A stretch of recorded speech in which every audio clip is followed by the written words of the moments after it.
Ok, alors là on fait une petite vidéo pour voir comment est-ce qu'on est capable de configurer un sous-groupe de mixage sur notre console, sachant que on avait déjà vu les DCA qui nous permettent de piloter le volume. Donc l'intérêt d'un groupe de mixage, ça va être principalement d'insérer du traitement dessus, puisque sur un DCA on ne peut pas. Sur mes bus, je vais pouvoir mettre des EQ, des compressions et ainsi de suite.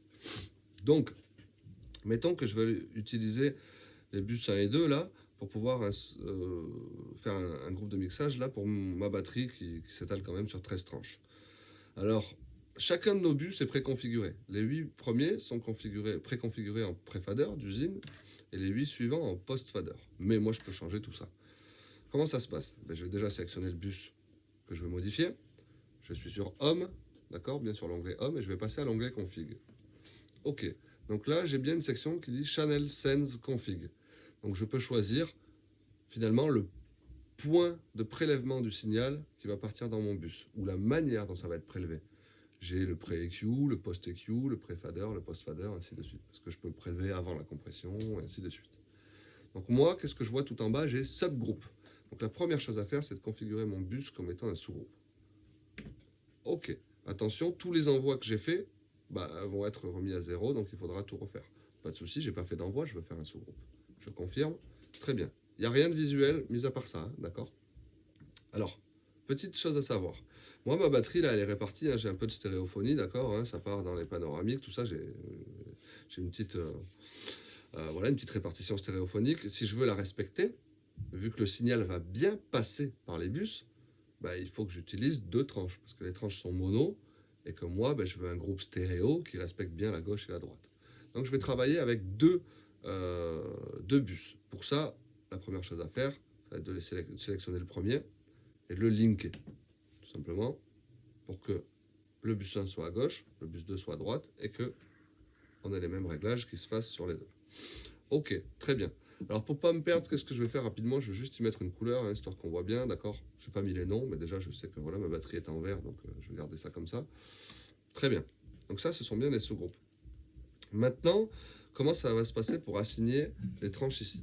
Donc moi, ce que je veux, alors déjà, hein, on va juste bien voir qu'on a du volume. Hein. Ok, très bien. Je coupe le volume pour la vidéo, hein, pour qu'on puisse bien s'entendre. Je veux assigner toutes ces tranches là à mes bus. Bon, les overheads ne marchent pas, mais je pense que j'ai mal configuré un truc là-bas, mais c'est pas grave. Alors pour ça, je vais utiliser également la fonction send-on-fader, d'accord, qui est ici. Mais la différence des autres fois où je l'ai utilisé, tout est muté, d'accord. Là, je ne vais pas avoir de notion d'envoi. Parce qu'un sous-groupe de mixage, c'est comme si dans notre logiciel, on utilisait la sortie des pistes individuelles, la sortie principale pour sortir et rentrer dans une piste auxiliaire, par exemple, ici. Donc, il n'y a pas d'envoi, ce n'est pas un départ, ce n'est pas un send finalement. D'accord, c'est une assignation. Donc nous, ce qu'on va faire ici, c'est qu'on va assigner nos tranches de batterie à ce groupe-là. Bien évidemment, comme j'ai linké le 1 et 2, tout ce qui partira dans le 1 partira dans le 2. Et là, hop, c'est parti. Ok, j'ai démuté toutes ces tranches, elles partent bien dans ce groupe-là. Tout va bien. Jusque-là. Mais qu'est-ce qui se passe de base? Ici, regardons un petit peu. J'ai quand même du son de batterie. Alors déjà, ce qu'on va faire, c'est qu'on va garder que la batterie. Ouais, du coup, donc on avait laissé le retour branché sur le circuit bus 1. Donc on a eu un petit problème de comportement du son. Mais pas de problème, on l'a débranché, on revient là-dessus. Donc je disais, j'ai ma batterie. D'accord, j'ai bien assigné, je le vois là avec mes send-on fader, hein, toutes mes tranches de batterie à ce groupe. Très bien, j'ai muté les autres pistes pour qu'on n'entende que la batterie. Mais là, qu'est-ce qui se passe? Il n'y a aucun impact de mes faders. Le signal passe par là et je ne l'entends pas.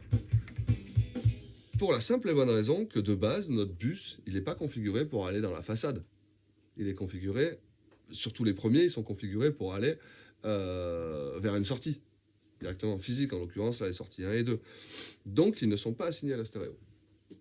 D'accord? Et toutes nos tranches, elles, par contre, elles le sont assignées à la stéréo. Donc, ce qu'on entend, c'est directement le mixage des tranches. La preuve, d'accord, on revient ici. Un petit peu de batterie. Là, j'ai aucun impact. Mais là, j'ai vraiment une différence, d'accord? Ok. Donc, pour pouvoir corriger ça, et que finalement j'écoute bien ce qui sort de ce groupe, hein, d'accord, et pas ce qui sort de ces tranches, eh bien il va falloir désassigner chacune de mes tranches de la stéréo. Hop, là je travaille avec des pistes linkées, donc j'en fais une sur deux. Hop. Ok, donc là très bien, je peux remettre du volume. Ok, j'ai pas de son. Et maintenant, je vais assigner mon groupe à la stéréo. Et là, ce que j'entends, c'est bien ce qui sort d'ici. Donc, cette manipulation, elle est un petit peu longue, hein, faut pas se planter.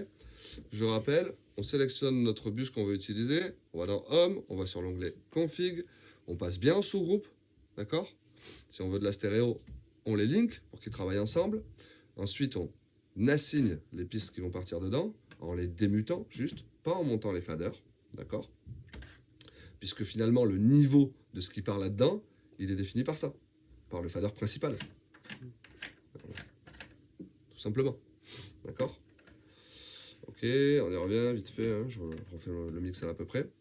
Et une fois qu'on a fait ça, il ne faut pas oublier de désassigner chacune des tranches individuelles de la stéréo pour plus qu'elle parte directement dans la façade. Et bien évidemment, il faut assigner notre groupe à la stéréo.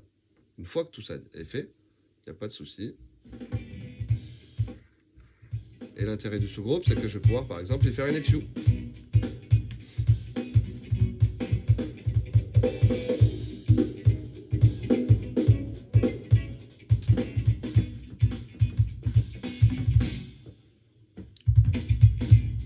Un peu abusé, mais c'est pour que ça s'entende aussi à la vidéo. Ok. Voilà pour la gestion des sous-groupes de mixage.